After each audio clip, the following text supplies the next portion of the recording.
We are sitting with Philip, Sure. aka Flip. If there are any survivors on the expedition, you will be famous for causing the most death without ever drawing a weapon. I'm okay with it. So how long have you been playing TTRPGs? So, honestly, not as long as you'd think. The first time I played, and I won't even count this for the time frame, but it was college, and I played some second edition Advanced Dungeons and Dragons with some people, and I still have the core rule book, and like they sold special like copies for the specialized classes. I think I played like a rogue or something at the time, but that fell apart. I didn't play for a while, and then when I moved out here to Nashville, I wanted to keep in touch with some of my friends, and there was this free game. If you haven't heard of it, called Basic Fantasy, which is just like it's like a free open source like OSR / 3.5 clone that I just got all my friends involved with, and we hung around like once a week, once every couple weeks, and just like played on Roll20 together, and it was just a reason to catch up, see how things were going. So I'd say probably about like 2 years, a little over 2 years that I've been like seriously playing. Okay, that's that's long enough. I mean, you obviously have learned all the rules and how to play simply because I mean you showed up at our game and I wouldn't have known the difference honestly. You came across as a veteran. Oh Yeah. man, I got to tell you, it's weird because, this is kind of an offshoot of, I know this is what we're playing is not exactly, pure like D&D, right? I don't know if we could totally say that, but In this day and age, I'm not sure if you can say D&D. I know I'm not even sure if I could say that. So we'll just leave it as the game. It's getting to be like Yeah. Disney. We'll Yeah, beep it out if we can't use it. I've never played that, the game seriously. It's always been like some offshoot weird thing. And now I'm at the point that I'm just like, if it's like Die Inspired, I'll play it, but I actually haven't like seriously played like that game. Yeah. We've got a module coming out. We've actually got a module coming out that we're working on. That's sick. That's sick. I would good. love to read over it and stuff. I like looking at like local content of stuff people make, and It takes place. What is it, Rusco? 2,000 years before you guys ever got on that island. It's 3,350 years. Yeah. So we're Okay. writing all our modules in the past so that we can so that when we continue doing the series, we never cross paths with the series. Sure. It's like some previous world building too, to like, create some history and stuff that can tie in maybe later. I don't know. I get that. That's cool. I'm excited to look over that. Yeah. So you were talking about, so as fantasy games, the only kind of games you've played as far as TTRPG, or have you tried some of the other stuff? I played for a good while. I played not a good while, more like a few months. I played some Starfinder. That game is like very mathy and like just like kind of like Pathfinder. Yeah, it's like pretty 100%. Yeah, it's like pretty mathy, and it's not that I didn't like it. I just got like too busy with other stuff on Saturdays, and the games run like pretty long sometimes. So that's why I stopped playing that. But I'd like to try out Traveler, which is like a really old. That's like what our dads used to play. Where you're just like on an old school ship traveling, like takes 50 years to get somewhere, that kind of stuff, just to see what that's like. You could die just like before you even create the character when you're rolling it up. Dude, I'd love to try that someday. That's all. Now, this is called Traveler? Yeah, Traveler. I've never heard of it. Rusco, have you heard of this? No, I haven't. Oh, it's it's an pretty older versed game. in games, but it's a sci-fi. It's like a sci-fi TTRPG. Yeah, it's a sci-fi game from like the 70s, 80s. They made these like little black books that were like basically zines. They were just cost-effective ways to get the stuff out there to people. So right about the time, go ahead. The Satanic Panic, is that what you call it, Rusco, in the 80s? Yeah, the Satanic Panic. Yeah. Everything. They're all going to hell. They're worshiping Lo. Yeah. Okay. But there was, when I first started playing, there was at the local game shop by my house, which was real small, 2002. They had this, it was like a one little paperback pamphlet it was like an old Western game. I bought it and I wanted to play it so bad, but nobody would play it with me. Oh, I wanted to use wheel guns and six shooters and lever guns and ride horses, and my friends were like, no, that's ridiculous. Fireball. Hey, You gotta have Fireball. I'll tell you what, I picked it up. I think it's like Wild Frontiers or something. I don't know the name of it, but it's basic expert, but it's like a whole rule system for like Wild West. I Yeah. picked that up on, I think it was like Humble Bundle or something. That's another one I like to try. I just want to try some like Dude, I've always weird wanted to play. RPGs. Have you ever heard of the Vampire the Masquerade? I Like, have not. I have always wanted to try this, but I can't find anybody to play Vampire the Masquerade with me. It's basically vampires. The whole thing is vampires. Yeah, but And what kind? Okay, oh, because I there's get like really six. exhausted. It's like Is six it the kinds. sparkly vampires? I Is think it the I, sexy lovey dovey I think Yeah. there's a little bit of all of it. There's like drama? I think the Tremere. I'm saying this wrong. The internet's gonna kill me. I think they're called the Tremere. Is the character I would be, which are kid vampires. They get to a certain age and then they kill their parents, and the whole tribe, the whole like race of these vampires are just children. When you get to a certain age, you're dead. That's the whole point. Is You're basically broken.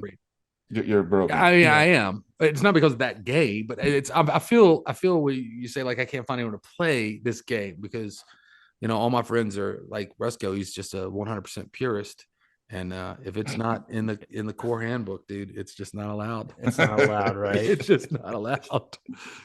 Okay. Do you have a group that you play with like on a regular basis? Well, the group I was playing with, it recently ended, and to be fair, it lasted a good long time. I ran Dungeon Crawl Classics at the GameKeep for probably a little over 6 months. I did like DCC Day and stuff like that with them, which got me into like writing content. But it lasted for like 6 months. I tried to run through as many modules as possible and like tie them into each other and like my own little homebrewed land. But I have a new group that we're starting Old School Essentials up with, which is like another like BX clone that I'm going to be starting like next Thursday. But otherwise, I don't know. I just like come by and play Pathfinder sometimes with everyone, but don't currently have a group right now. But I don't even play anymore. Well, So busy. yeah, that's because by the time it's time for us to play, we're like, oh, Yeah. we need to write some more. that's fair. That's fair. I feel that sometimes. How did you hear about Die Inspired? Out of curiosity, like how did you hear about the game that was going on? Did you find our flyers at the Hot Topic? I haven't been to Hot Topic in some time, and I'm like due for my like emo like Hey. depressed 17-year-old phase. Listen, To like respark. I only handed out flyers so that I could go in there at my age and I was accepted because I was like, I'm just here to put out flyers. I'm not here to look at all the cool stuff that you're selling, even though I stayed in there to look at all the cool stuff they were selling. Yeah, they got some wacky t-shirts from I don't know, some like old school death metal bands. Like they had a death shirt I bought there one time. But to answer your question, no, I was playing at the GameKeep and like my judge, he was just mentioning it, and I thought like, hey, I'd play with him. I didn't really know what Die Inspired was initially, so I signed up, and I ended up not being on the same ship as him. But Oh no. yeah, that's okay. But it ended up still being a good time, and I got to just hang out with some cool people from the community and stuff. Do you remember your friend's character's name? I'm just curious now. I don't. Do you know who Rusty is though? Oh yeah. Rusty. I was playing a game with Rusty. I'm friends with him. I think The Grizzly Master. Yeah. We're actually going to a wrestling show on Friday to just hang out. Which wrestling show?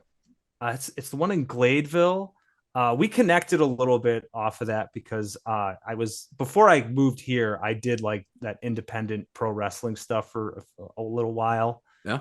Before I started hurting myself too much, but he's a wrestling fan, so we kind of you actually did the wrestling stuff, or you were just into it? Oh, that's awesome. No, I did it for a while. Yeah, I could talk about that kind of stuff for hours, so I won't go too deep on it in this. But Rusco wanted to be a professional wrestler, like for a very, very long time. Okay, now this is where Val tries to set me up to where I say something I regret.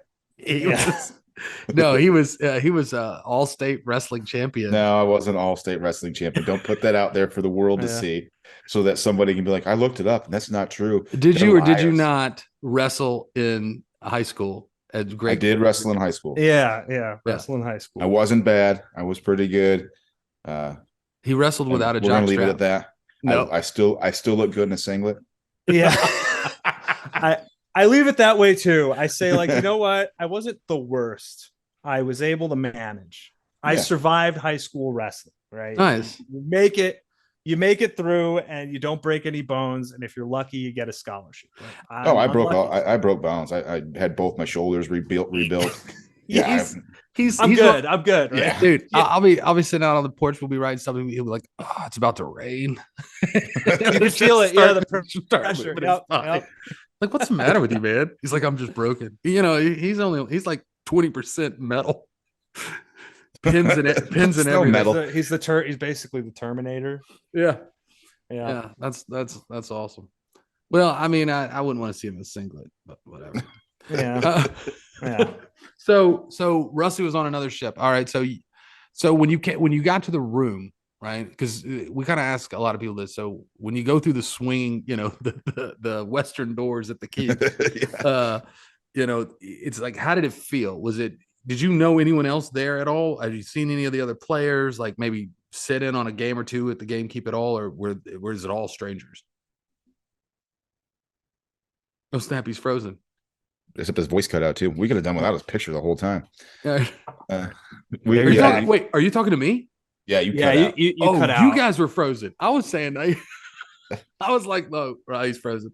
Did you hear what I said or no? No. Okay, so we got me walking in the room. So when you were walking in the game keep, like through the western doors, and you looked around, did you know anybody else there, or was it like recognized faces, or how did it feel?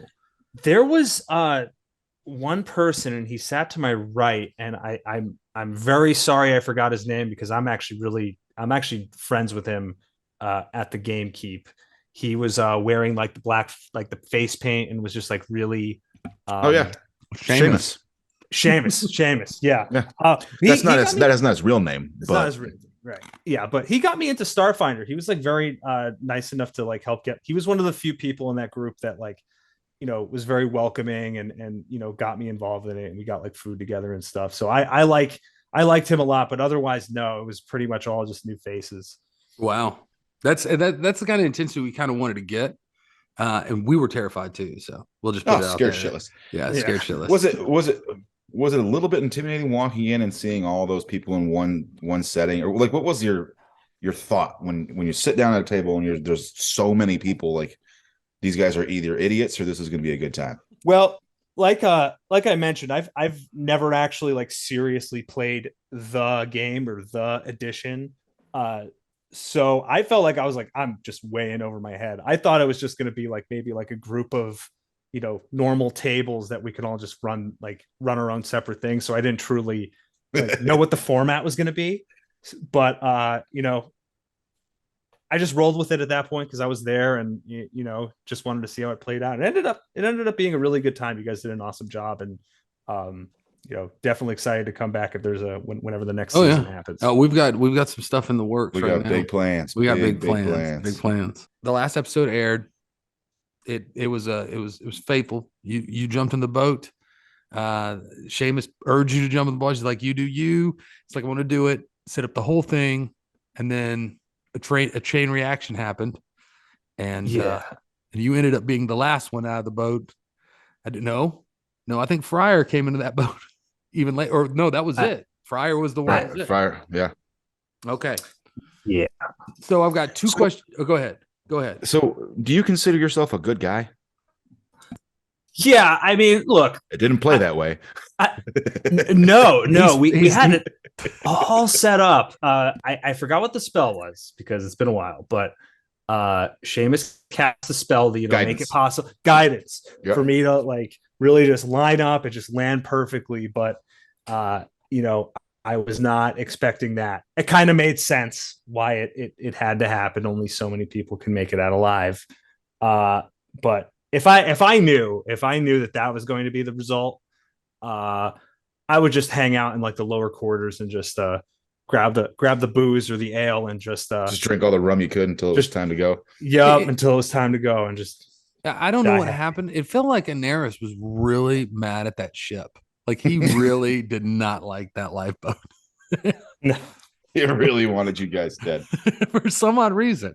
I don't know if during the before game or anything like that, he came out swinging like no one's. Was there some bad words out back during break that we didn't get to be a part of? Was there? I think it was like just like some joking words. It was like, "Hey, you want to go? All right, let's go, let's go." And then we started a little skirmish where we were shooting at each other with or throwing javelins at each other and whatever it was. But Oh, that's good stuff. it's like that episode of It's Always Sunny, Huh? where Charlie's the wild card. He's got to just Oh like yeah, cut the wild card. Yeah, he was a good wild card, honestly. So it fit.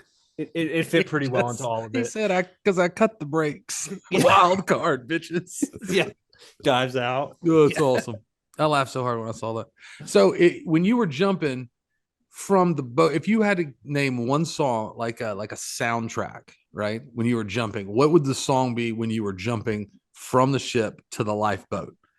So I don't know if you guys have seen when I was jumping from there to the lifeboat before I knocked the person out. I would say that it was, that movie Rocky IV. It's like No Easy Way Out by Robert Tepper. Oh yeah, It's like trying to do something really hard. There's no easy way out. Oh, yeah. There's no shortcut home. That's awesome. That's great. So that's Super the one. rewatch. So when you were falling out of the boat, what would be the song that played then? I feel like there's got to only be like one answer for that, and it's like just Jack, like falling from that like door in the Titanic. But it's Celine Dion. No, I don't know who that is. Yeah.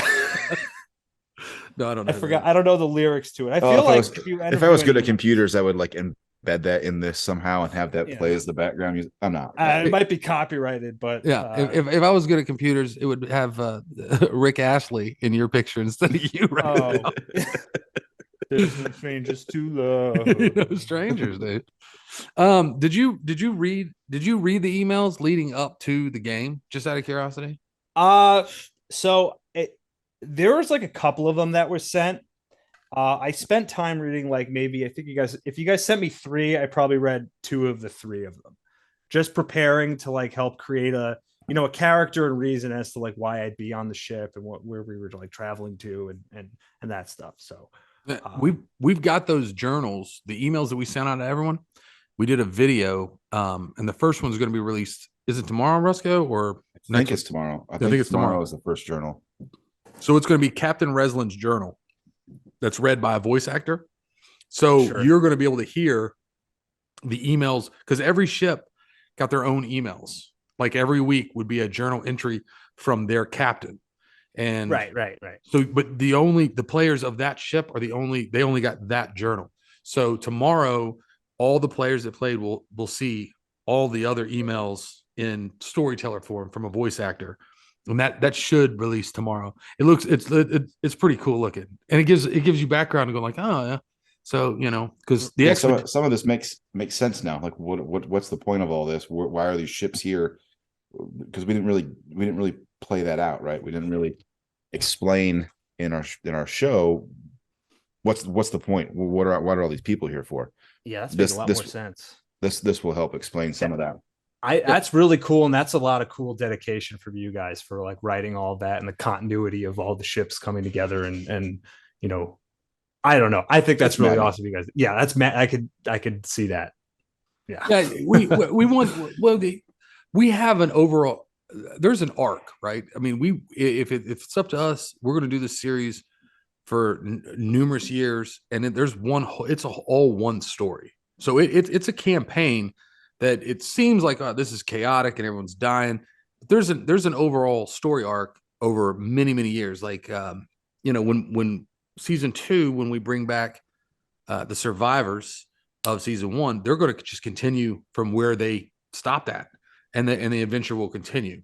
Now we've got some tricks up our sleeves. Don't want to give away too much, but there's going to be some opportunities for some players that were out mysteriously or back in per se. To do a cameo or something. We don't. Yeah. I mean, I definitely got to get Daenerys to come back and at least roll for one of the bad guys against some people, just to say like, you know what, I'm gonna kick some ass here.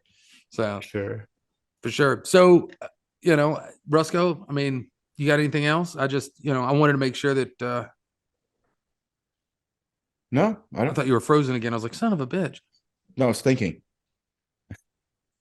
No, I mean the reason. So this is our second interview with a contestant for our show, and after watching this last episode of our show, and you were such a pivotal point. Like your decisions had a major effect on other players and who lived and who died. Okay. So it was like, who do we want next? And it was a pretty obvious choice that we picked Flip. You were very animated. Your character was a lot of fun, and My favorite was a lot of drama. When you first hit the boat, you thought you were going to die immediately before the roll off, and the way you got your paper ready, Like, you're like, all right, I'm gonna rip this up. I'm gonna go. I don't know if that's I love not it. in the episode that they saw. I don't think that's Yeah, just in some of the footage that we saw. Oh no, it's in there. Oh, maybe. No, it's in there. Okay. I made sure that it was in there. Hey, it's okay. Look, Flip will, I guess, live on in other people's hearts or people watching this. But look, it was a good time, and thank you guys for having me for it. And I commend you both for and everyone on the team for putting that whole thing together. That was seemed like a lot of work, and it definitely breathed a little bit more extra life into the community around here. So that's awesome, and it's becoming a staple. So good stuff, guys. Awesome. Oh, dude, thank you so much for coming out. I mean, we definitely couldn't do it without you guys. That's for sure. It would have looked ridiculous, just me and Val sitting at a table with these big maps. Yeah, and a bangarang mohawk. Thousands of dollars for like two people to just. It was our money to begin with. Yeah, we stole it.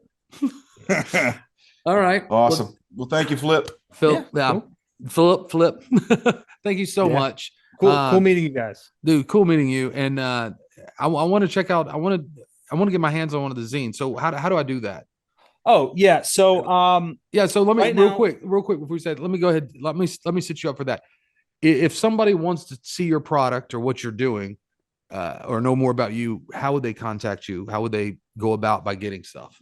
Sure. So I'm not huge on Twitter, but I have an Instagram, meridian.games, as well as if you just search on like Drive Through RPG, Meridian Games, or Judge Phil's Zine of Goodies, you'll come up with the first 2 volumes. The third one is on Kickstarter.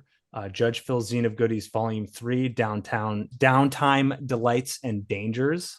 That got some other people like Erica Lowe, who is from the Gamekeep, and then someone named Sean, who's from another publisher for DCC RPG zines. We all worked together on that one to make just a cool little goodie bag of downtime systems, dungeons, a new class, that kind of stuff. So those are the ways to check it out. Company's Meridian Games, and thanks for letting me shout that out. Oh, for Absolutely. sure. We'll get links and stuff if you can shoot them our way, and we'll have those wherever this video ends up. We'll have those links available for people. I mean, that's kind of the neat thing that we're in now with being in the space is helping people out, and we're all at the end of the day, we're all on the same team. Yeah, we're all on the same team here. Even if you push somebody, you might have pushed somebody out of the boat that was your friend. Yeah. It's okay. I got what was coming to me at the end. So you never, and you handled it very gracefully. All right, awesome. Cool. All right, this is Die Inspired Podcast with Flip, and we're having a blast. And thank you so much again for coming and seeing it. And I'm getting called out by my son. So cool. All right, take it easy, man. So much. Appreciate having you.